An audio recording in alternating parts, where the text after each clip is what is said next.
तो आज की वीडियो में हम देखेंगे कि रिजल्ट कैसे निकाला जाता है, पास फेल कैसे निकाला जाता है। क्योंकि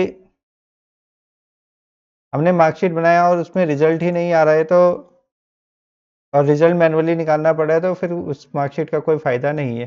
तो यहाँ पे रिजल्ट क्या होता है, ये एक डिसीजन होता है और किसी एक पर्टिकुलर पॉइंट के ऊपर आप डिसीजन लेते हो कि बच्चा पास है या फेल है। ठीक है, तो हम रिजल्ट यहाँ पे डिसीजन किस पे लेंगे, परसेंटेज के अकॉर्डिंग लेंगे। हम बोलेंगे अगर परसेंटेज जो है बच्चे की 35 से अबव है तो बच्चा पास है, अगर 35 से बिलो है तो बच्चा क्या है, फेल है। ठीक है, तो यहाँ पे हम क्या करते हैं, इफ कंडीशन का यूज करते हैं। अब ये जो इफ कंडीशन है, इसका काम क्या होता है कि इसमें आपको जब भी आप इफ कंडीशन रन करोगे तो इसमें आपको दो ऑप्शन मिलेंगे, आइदर ट्रू और फॉल्स। अगर ये कंडीशन जिसके ऊपर आप इफ कंडीशन को रन कर रहे हो अगर वो ट्रू है तो आपका पहला मैसेज एग्जीक्यूट होगा, और फॉल्स है तो सेकंड मैसेज एग्जीक्यूट होगा। इसके स्ट्रक्चर देख लेते हैं। तो यहाँ पे आप देख सकते हो इसका स्ट्रक्चर आ रहा है, if logical test. Logical test मतलब किस चीज को आप चेक करना चाहते हो। वैल्यू ऑफ ट्रू, अगर ट्रू होगा तो पहला स्टेटमेंट एग्जीक्यूट होगा, और फॉल्स होगा तो दूसरा स्टेटमेंट आपका एग्जीक्यूट होगा।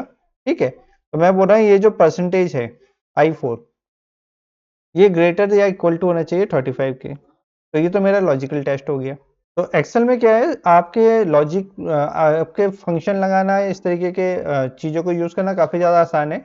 यहाँ सब लिखा होता है, बस आपको पढ़ना है और उसको अप्लाई करना है। तो अब आपको कॉमा लगाना है। ठीक है, यहाँ पे इन कॉमा की और ब्रैकेट की काफ़ी ज़्यादा इंपॉर्टेंस है, वो आपको ध्यान रखना पड़ेगा। जैसे स्ट्रक्चर यहाँ पे लिखा आ रहा है वैसे ही आपको यूज करना पड़ेगा। अब जो चीज डार्क होके आई है, वैल्यू ऑफ ट्रू, यानी अगर वैल्यू ट्रू होगी तो आप देखेंगे ये डार्क होके आ गया है और बाकी सब डिसेबल हो गया। यानी आपको क्या लिखना है, आप वो चीज लिखनी है जो ट्रू होने पे आएगा। तो अगर ये इस बच्चे के परसेंटेज 35 से ज्यादा होते हैं तो हम क्या बोलेंगे, पास है। ठीक है, अच्छा, डबल कोट्स के अंदर अगर आप मैसेज लिख रहे हैं तो डबल कोट्स के अंदर लिखेंगे। कोई सिंगल कैरेक्टर लिख रहे हैं, कैरेक्टर कुछ भी हो सकता है आपका, ABCD 1 2 3 4 star hash question mark comma कुछ भी हो सकता है, तो वो सिंगल कोट्स के अंदर आएगा। और नंबर है तो तब कोई नहीं आएगा। जैसे मैंने 9 लिखा तो ये चल जाएगा बिना किसी कोट्स के। ठीक है, तो अब आपको क्या लिखना है, वैल्यू इफ फॉल्स, यानी अगर ये वैल्यू फॉल्स होती है यानी 35 से कम होता है तो क्या लिखना है, फेल।